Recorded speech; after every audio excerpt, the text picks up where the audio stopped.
mga kabsat, wait lang, bakit walang sounds to? Wait lang.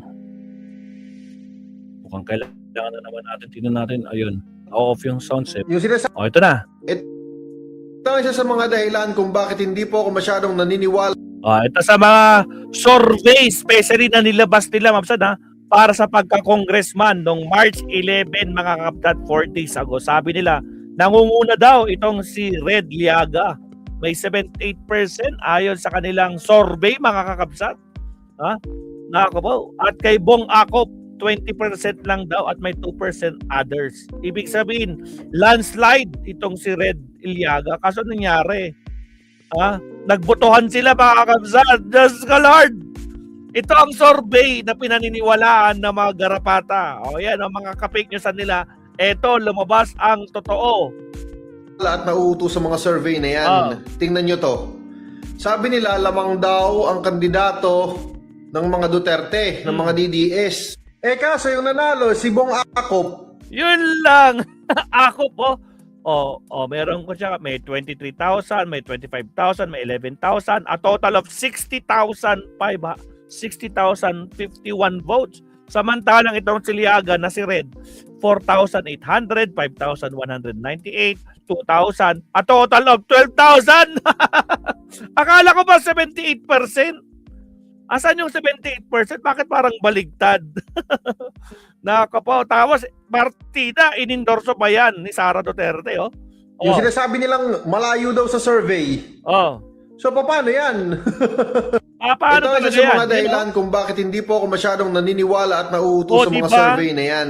Tingnan nyo to. Diyos ko Lord. Sabi nila, lamang daw ang kandidato ng mga Duterte, ng mga DDS. Kaso yung nanalo, si Bong Akop. Yung sinasabi nilang malayo daw sa survey. So, paano yan? Tragis niya. Meron dito. Sabi nilang malayo daw sa survey. Bong Akop. Si Bong Akop, guys, yung anak po ni Congressman Robio Akop, maabsat. Wait lang. May mga kon dito eh. Ayan po, maabsat to. Diniklara. Tapos nagre-reklamo sila. Sir, mensahe nyo na lang sa mga supporters. 3 hours ago. Sir, mensahe nyo na lang sa mga supporters. Sa lahat ng mga kasama ko naglakad, we walked approximately 500 kilometers in the last 29 days. Sa lahat ng mga nagbukas ng pinto, ngumiti, nakadaupang palad ko po. Maraming salamat po. Hindi ko po papayain ang inyong pagtitiwala sa akin. Hindi ko sasayangin ang pagkakataon na ito. Sakaling palain tayo. Asahan niyo po na ang alagang Akop magtutuloy dito sa Antipolo. Yun. As alagang Akop, yun, no? Siyempre, rest in peace sa kanya. Sa lahat.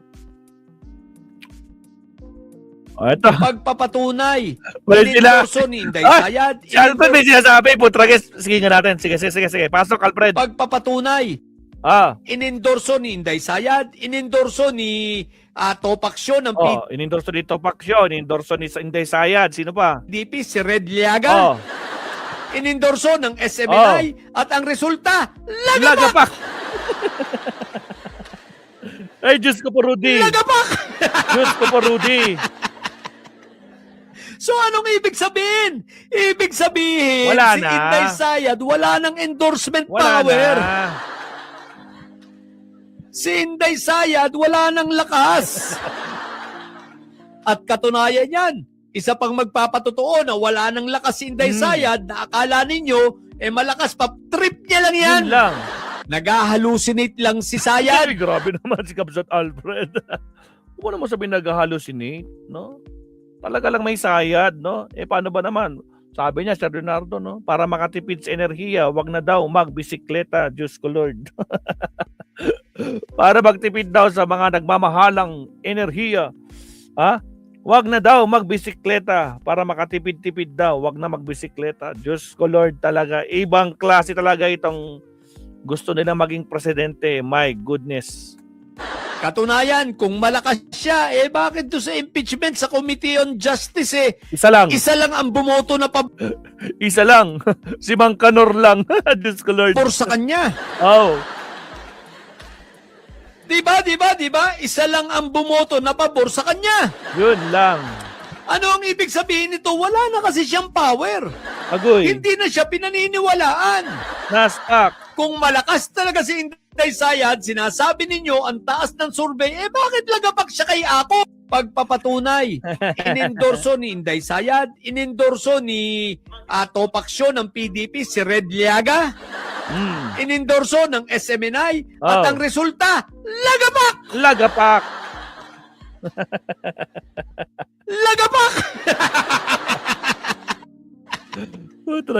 Asar talo tong mga garapatang to, sigurado mabibwisit na naman dito kay Kabsat Alfred. 'Di ba? Chi, shout out Chi, shout out. So anong Sherlyn Balnyaga, shout out. Oy Kabsat, kamusta ka na? O yung kanina lang yan sa live niya, Kuyang. Kaya nga kanina lang to, 1 hour ago. ibig sabihin? Ibig sabihin, si Inday Sayad wala ng endorsement power. Si Inday Sayad wala ng lakas. At katunayan yan, isa pang magpapatotoo na wala ng lakas si Inday Sayad na akala ninyo, malakas pa, trip niya lang yan. Nag-hallucinate lang si Sayad. Katunayan, kung malakas siya, bakit doon sa impeachment sa Committee on Justice, isa lang ang bumoto na pabor sa kanya. Bakit kaya? Diba? Isa lang ang bumoto na pabor sa kanya. Ano ang ibig sabihin nito? Wala na kasi siyang power. Hindi na siya pinaniniwalaan. Kung malakas talaga si Inday Sayad, sinasabi ninyo ang taas ng survey, bakit lagapak siya kay ako? Pagpapatunay, inendorso ni Inday Sayad, inendorso ni Topaksyo ng PDP, si Red Liaga, inendorso ng SMNI, at ang resulta, lagapak! Lagapak. Okay na, mabibwisit na. Mabibwisit na. Topaksyo ng PDP, si Red Liaga, inendorso. Mabibwisit na talaga sila. Ito, mapsa to. Ako pa rin sa Antipolo, Philip Doktor pala to, no? Bong Acop, son of the late Romeo Acop, is proclaimed as the new congressman of the 2nd District of Antipolo City. He garnered 60,051 votes in the landslide win against Dandin Infante Raiden Liaga Trinidad Galang, na meron lang 12,000 lang yung talo, 12,000 lang yung vote niya.